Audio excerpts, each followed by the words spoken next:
આગળ અટમ આવી જાય આપણે રાષ્ટ્રીય પાર્ટીએ અને હમણાં અંતર મિનિટ કઈ છે આવતા ને હવે આવી છીએ અટમ જાય છે આપણે ઘર સાઈડ કેમ કે પાલીબાઈની ગાડી એનો દોસ્તર મસ્તીમાં લઈ ગયો છે ઘરે આવીને આપણે નાહી ધોઈને ફ્રેશ થઈને વ્યા ગયા હતા જંગલમાં કેમ કે થોડો રીલ શૂટ કરવી હતી એટલે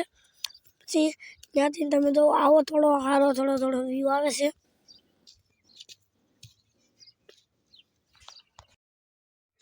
પછી ખાધી ઈડલી આપણે તો ઈડલી વેચાવી હતી આપણી શેરીમાં ઈડલી સમોસા ને ઢોસા ને મેં લીધી ઈડલી મેં આજ ત્રીજી વાર ખાધી ઈડલી કેવી છે આપણને જો મસ્તીની અંદર થોડી સારી કેવી પડે પછી ગયા આપણે અહીંયાને બોલાવો તમે જો અહીંયાને એની સાયકલમાં મસ્તી કરતો મસ્તી મેં હો જાતી પાટમાં દીધી કેમ કે વિડીયો ચાલુ હતો તમે એમ કરતા અમે સાયકલ લઈને પછી વીઆઈ સીધા પાડે પછી ગામમાંથી ને બધા છોકરા આવી ગયા 5 વાગે બધા અહીંયા પછી અમે વીઆઈ બીજા લોકેશનમાં જોવો પછી આપણો મિનિટ કાંઈ નહીં એમ થાય હવે મિનિટ દરરોજ આવી છે